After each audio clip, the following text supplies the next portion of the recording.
story of the day, the unraveling of Hunter's very suspicious plea deal, leading to the White House now being asked whether the president will have to pardon his son.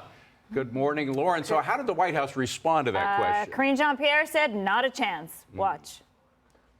Let me go back to the first question of the briefing. I know you said not a lot's changed since yesterday and that it's a personal matter, but from a presidential perspective, is there any possibility that the president would end up pardoning his son? No. Well, is there, I just said no. I just answered. No explanation to that answer. I thought that was kind of, we're above having to answer your questions. I thought that was belittling. But they did come out with an answer, even though it might be contradicted later on. Constitution grants presidents the power to pardon federal crimes, and the investigation into Hunter's foreign business dealings continues. Of course, all of this after his plea deal on tax charges fell apart. Right. Very interesting. Thank you, Lauren. Well, Tammy Bruce is here to talk about this. Tammy, Jonathan Turley had a piece about Biden's broken glass moment. That is when all hell breaks loose, he said probably the president's going to pardon his son and then announce that he's not running for re-election. What do you think about Jonathan's theory? Yeah, we're all trying to fill in the void because there haven't been any answers, and it's been difficult to predict because, you know, the Biden team, they lie. So you have to kind of wonder, you can't really take anything they say seriously because it keeps changing. But, you know, when it comes to Hunter Biden, and what a shock that the U.S. attorney, that the American government would create a document that was so ridiculous and so bad and inexplicable and unprecedented, and everyone's surprised. Thank goodness that a judge says, "What is this? Yeah. What are we doing?" That is what Americans are concerned about. Yeah. You presume that, and whether you are thinking about Donald Trump or in this situation, it is a reminder of how politicized every single thing is. The bottom line is, Biden's in the White House because they wanted him in there. He has not gotten worse. He hasn't changed. He ran a basement campaign. He's running a basement campaign now. The basement, maybe he's now at the beach house. Who knows? But there's never been an answer to questions. So nothing has changed. And the people. What's disparaging, though, is that the shock was not that there was a corrupt plea deal. The shock was that a judge said, wait a minute, it's a corrupt plea deal. See, that's it. And that's not exactly what she said, but that's the implication. It didn't fit anything. Everyone, even the government, admitted, no, this has really never happened before. But this is what tells you how comfortable they were doing it and how much they expected it to go through, was because perhaps this is the way it's always worked. Well, let's hope it's the beginning of a change. Next one, Tammy, the White House was questioned on why President Biden never seems to be available to talk with the press. Watch this. Roll tape. I appreciate the request. Thank you for the request. The president, as you know, again, I appreciate the question, and I get it, and the president understands.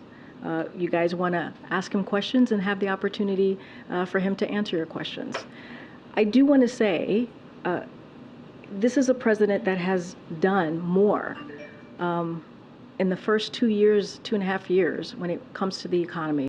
What a pivot! Can you believe that? By the way, again, this is the president who promised the most transparent administration in history. Yeah, and look how he's running away from the press. The media, when he was promising that, did not demand to get into the House, did not demand to have conferences with him, did not question what is it that he's in the basement all the time.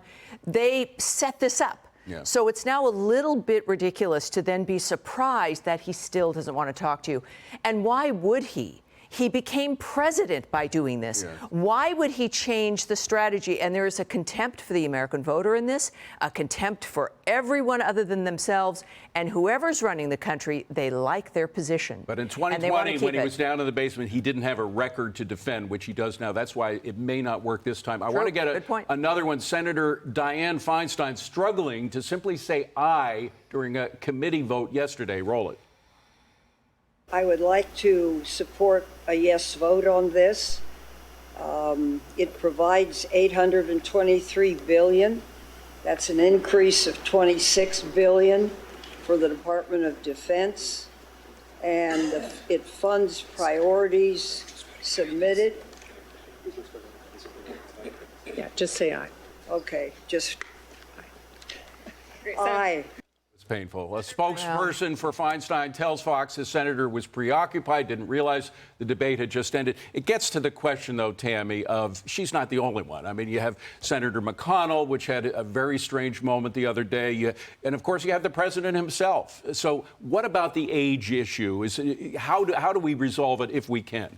I would argue that she knew what she was saying there. That's not something you can say about Biden all the time. She knew what she was saying, and an aide just wanted it to end. She just say aye. And Feinstein reacted to that. It was like, okay, she was engaged with what was happening. I don't think she was confused. And aides just wanted it done. And that was, I think, a sign of contempt for the senator. Wow. She also did not, though, have the strength to say, I'm in charge here. Yeah. Shut up, little girl. Whoever that was saying, just say aye. How dare she? Now, Gavin Newsom is very excited. People say he wants to be president. I think he wants that Senate seat. And that's what people are looking at this point. But Feinstein, if she's not in a position to hold her own ground, but I don't think that's being portrayed as a confusion moment. I don't think it was. She clearly knew she has had confusion moments in the past. She obviously has. I worked on her 92 campaign, by the way, when I was the president of NOW. And none of us thought, I mean, Barbara Boxer left, and that was appropriate. You don't expect somebody to be in there 50 or 100 years. This is why you have elections. It's not a lifetime appointment. Right. So that's what Californians have to think about. I feel bad for her. But it's time, I think, that the American voters, in California, they keep sending her back, and there's a reason for that.